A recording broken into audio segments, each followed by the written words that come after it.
Hey guys, welcome to my channel, and today we're going to take a look at another horrible case with you, the Kahler family case. Buried alive, the worst betrayal is the betrayal of a loved one who enjoyed boundless love and trust. However, despite all the pain, bitterness, resentment, and disappointment, many still cope with it and go on with their lives. But what if the betrayal is learned on the deathbed, and the realization of this becomes the last thing that a person experiences in his life? That's what the horrifying story of the Kahler family is about. This case struck to the heart and brought to tears even experienced criminalists with a huge experience, which, in their practice, have seen everything except that the subhumans who committed this heinous crime, despite the initial death sentence passed on them, are still alive and are actively trying to appeal the court's decision. But let's look at this story from the beginning and try to understand how it came to be that a young girl whom the spouses Kahler loved and cared for as their own daughter decided to deal with them in the most brutal way. High school sweethearts James, or simply Reggie Kahler, and Carol Alford were born and raised in Charleston, South Carolina. They were the same age, knew each other since childhood, went to the same school, and were in the same grade. Over time, their friendship and childhood affection grew into sympathy. School children themselves did not notice how they began to get closer. In 1959, when the teenagers were 15 years old, a romantic relationship between them began, and they started dating. Friends noted how beautiful and harmonious a couple they were. In the home archives of James and Carol later in life, they kept their joint photos where they are young, happy, and ahead, as it seemed to them at the time, waiting for a long and happy life. For both of them, it was the first time in their lives that their feelings were strong and mutual. The young people were practically inseparable, both in and out of school, and seriously considered getting married as soon as they turned 18. Their parents approved of their children's choice and were not against their marriage. Toward the end of the 90s, her health again seriously deteriorated. She did not feel well, noticeably lost weight, suffered from severe pain and weakness. Having undergone a full examination in the hospital, she heard a disappointing diagnosis: liver cancer.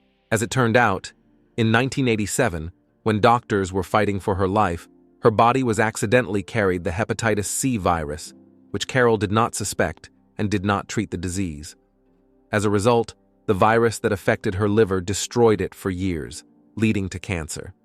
However, thanks to treatment and properly selected supportive therapy, Carol's condition was stabilized. She had to take her prescribed medications daily for the rest of her life, as well as undergo regular medical checkups to make timely adjustments to her treatment. Carol lost her job at the Air Force Base after suffering severe gunshot wounds. Now that cancer was added to her disappointing diagnoses, she was unable to work physically or beyond on her feet for long periods of time.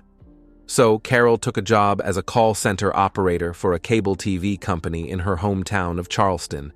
As for James, once in Vietnam, he didn't have a chance to report for a long time. The war dragged on. The man was severely wounded, nearly losing his leg, and spent an extended period of time in the hospital. His name was mistakenly included in the lists of the dead, so even his relatives thought that he was no longer alive. Kahler was lucky enough to survive and return home. Years later, by that time, the connection with Carol was long lost. She had changed her place of residence, married, and also believed that her first lover had died in a hotspot. Soon, James married, but because of the injuries he received in the war, developed diabetes and a number of other chronic diseases, he was never able to become a father. A few years later, the marriage broke up, and he has lived alone ever since. The meeting, 38 years later, according to Rhonda's recollection, her mother came home from work that day, excited, looking like a love-struck schoolgirl, and talking non-stop about James. The next day, Carol prepared for the date, trying on dresses, doing her hair and makeup. Carol realized that she was no longer the young beauty James Kahler remembered her to be, but she wanted to look good and win back the heart of the man she had once been in love with. It was an exciting meeting for both of them. for the couple had not seen each other for 38 years. They talked about everything in the world and could not talk enough, told each other about the joys and sorrows of their lives, about failed marriages, about work, about health problems, and remembered how happy they were once together. Their old feelings flared up again. James and Carol were eager to make up for the lost years. They began to see each other every day, and after just a couple of weeks, they decided to move in together and start living together. 5 months later, the couple married, and Carol moved into her husband's home in the Riverland Terrace neighborhood. Family life and troublesome neighbors. The couple first resided in their native Charleston, South Carolina. They were in love, happy, engaged in the arrangement of everyday life, and reverently cared for each other because both were not old and had health problems. Next to the couple lived the Kahler family. The Kahler family, with whom James had been acquainted for many years, the head of their family, named Stephen, had also once fought in Vietnam, was severely wounded, and remained confined to a wheelchair. His wife Natalie disappeared at work and afterward did not hurry home at all, preferring to spend time in the company of friends somewhere in the bar. Their daughter Tiffany was left to her own devices from a young age, often hanging around on the street with nothing to do and no money for even small pocket money. When James and Carol first started living together, Tiffany was still in high school, and good-natured Carol immediately sympathized with the neighbor girl. She genuinely felt sorry for the schoolgirl who was actually unwanted by her own mother. Carol, for 5 years, in every possible way patronized Tiffany, invited her to her family lunches and dinners, where delicious food periodically bought the girl clothes and even gave money for small expenses. Carol treated her like her own daughter, surrounded her with care and attention. When in 2004, the Suarez decided to sell their car, a Chevrolet Lumina minivan, Tiffany asked if she could buy it from them in installments, since the girl had no money. This horrifying case of the Suarez family reveals a tragic tale of betrayal and brutality. The Suarez couple, James and Carol, once high school sweethearts, reunited later in life after facing separate challenges. However, their happiness was short-lived.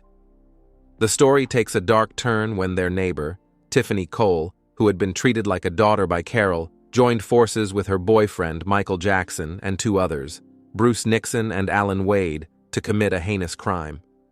In 2005, the Suarez decided to move to Florida due to health issues, selling their house in Charleston.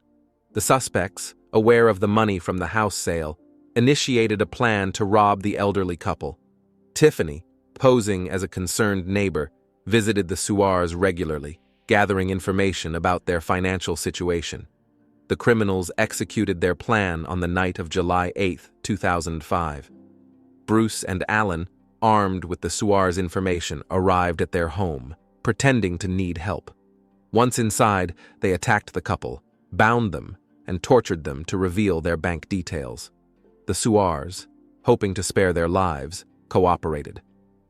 After obtaining the information, the criminals drove the Suarez to a secluded spot, buried them alive, and left them to die. The motive was rooted in the desire for the money the Suarez possessed, and the criminals callously executed their plan, showing no mercy to the elderly victims.